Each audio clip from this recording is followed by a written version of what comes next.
Justin Wolfers, we've seen huge spikes in cases, particularly in some parts of the US. You're normally based in Michigan. You've just driven for 14 hours across country to Cape Cod. What's it like on the ground for businesses, cafes, restaurants? What are you seeing? Look, really, it depends where you are and what day of the week. The US has been changing dramatically. At first, the virus hit the Northeast and much of the West Coast, and it hit it hard, caused very sharp lockdowns. The South remained less lockdown, and governors there were singing the anthem of reopening and open for business. What that's led to, of course, is a massive spike in coronavirus in much of the South. And those governors have been forced to reverse course to the parts of the economy that have been reopening the most aggressively or about to shut down.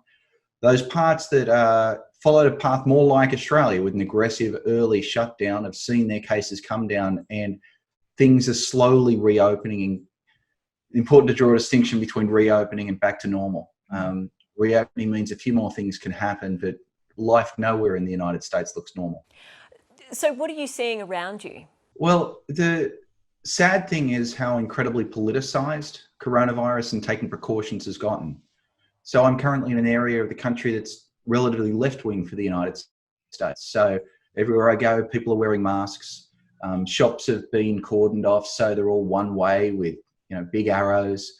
I call my local library and they give me a time when I can drive up and collect my books out the front. No one's allowed in. Then you go south, where actually the virus has really roared back to life. And people there have been reluctant to believe that there really is a deadly virus out there. Life down there looks a lot more normal. Bars in many states are open, restaurants are open, and so on.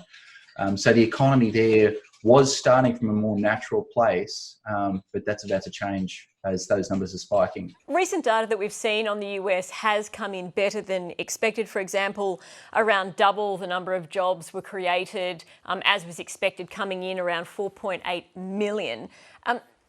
These are positive signs, but can we believe it? Well, we can believe it in that it did happen. When we saw big jobs growth in the United States in June, the president celebrated. He said 5 million jobs, fantastic.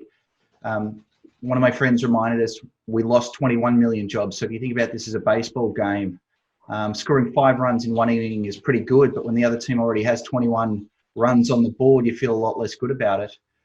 There's another way of thinking about this, which is it was not good news, which is vast parts of the country went back to work too quickly.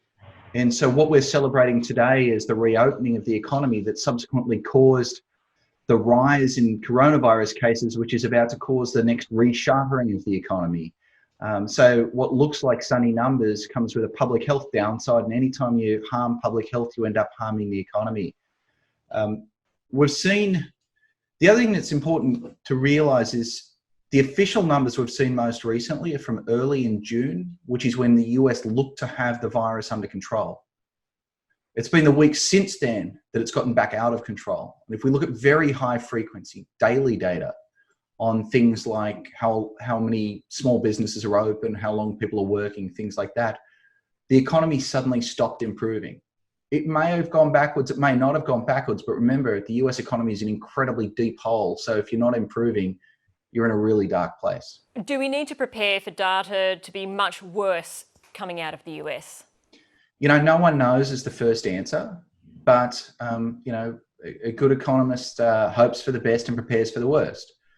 And with something like this, the downsides are all so much darker than the upsides are rosy. The rosy thing is that we continue to slowly make gains against the virus and the economy can slowly reopen.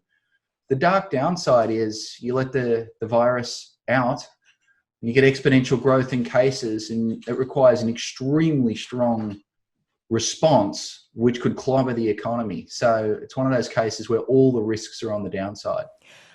Some of the high frequency data that we have coming out of the US, like business surveys and home purchasing intentions, have been quite positive recently. Business surveys in particular have shown pickups in demand and prices and exports. It seems like there's a fair amount of positivity out there. Is it naive to be that positive? Well, at least you've got to be really careful about when the data is from. So even just 2-3 weeks ago, the US looked to have the virus under control. And so we were moving from a largely shut down economy to a merely in trouble economy. That's just not true today. And so what we're seeing today is different than even what we were seeing 1 or 2 weeks ago. So there's a lot more pessimism out there now. The other thing to realize is there's a big difference between levels and changes. Things are grim.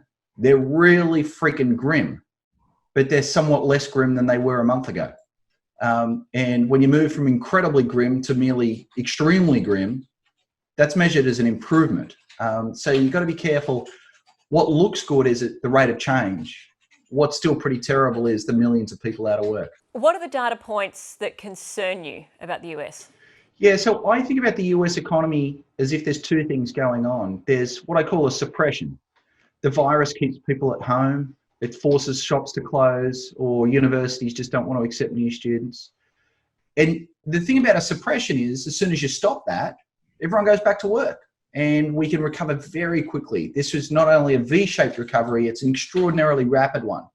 That's the suppression side of things, right? The problem is that even once we're beaten the bug, the economy will have sustained some long-run damage. And the question is how much long-run damage, because that's what's going to be with us through 2021, 2022, and onward even for much of the next decade. And so what's been most concerning is not that we've learned lots of people have lost their jobs and are on temporary furlough, because they might get called back very quickly. What's been concerning is now the millions of people reporting that they've permanently lost their jobs. The thousands of businesses reporting that they're out of business. The sectors of the economy that we feel just aren't going to come back. And so it's keep your eye on those longer lasting things, because all the action in the data is the shutdown and the reopening from the suppression, but all the stuff that really matters in the longer run, it's not clear yet how deep it is or how long it'll last. In Australia, we have something that we're now starting to call the September cliff, which is where the government just pulls back on most of the support programs that it has out there now. Banks are winding back their lending support program as well. Does the US have a sort of a time frame like that as well, or is this just going to drag out? Well, at the moment, a lot of the most important income support programs, including a big expansion of unemployment insurance, are set to end at the end of this month. It's not so much a question of will the economy survive, it's will people who don't have work still be able to put food on the table. Quite literally, it's less about stimulus and more about income support. And the big fear is when you've still got double-digit unemployment and no prospect in some sectors of the economy and looming lockdowns in some regions, will people be able to get by? And we've seen things like record queues at food kitchens. And so it's a very different recession, and I think you should look at it through a very different lens. And so do you expect more government support for households that are struggling, or are they going to be left? Honestly, it's hard to know. The Republican Congress seems quite uninterested in extending more income support to those who are having trouble putting food on the table. Look, the Fed's somewhat independent and is doing pretty much what it wants to do, which is trying to avoid a financial collapse. And so far, it's been extremely successful at that. As much as we're talking about monetary and fiscal policy, Elysse, let's just remember that the three most important forms of economic policy right now are public health, and public health. And monetary policy is next, and after that is fiscal policy.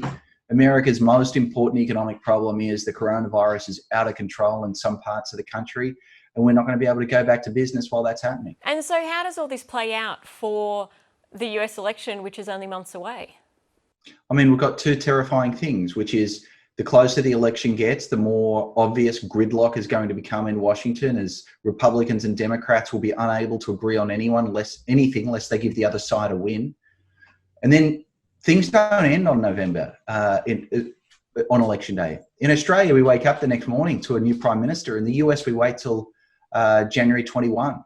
So then you're going to have, it looks like, a government continuing, potentially with no mandate, in caretaker mode.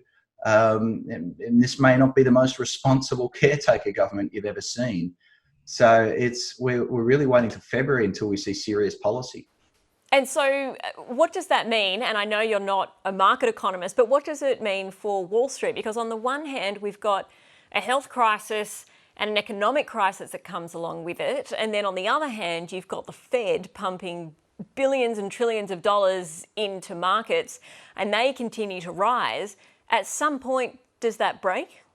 I'm not quite sure what you see breaking here anytime. Look, the Fed's lending people money, fair enough. You know, the US government is borrowing a lot of money to fund these programs. But right now, if you look at the bond markets, interest rates are incredibly low. Investors seem to be happy to lend the US government money. So that's a bet about the economic future and our ability and willingness to repay debts. You know, I think the social frictions that arise from high unemployment might be more important. We've seen, obviously, not only the public health issues and the economic issues, you know, tremendous social frictions right now, particularly around race. We have the prospect of an election where not only who knows what will happen, we don't know if anyone will accept the result. So some of those political frictions, I think, are at a much, they're going to be very much more on investors' minds than they normally would be. Justin Wolfers, thank you so much for your time. It's always a pleasure, Elysse.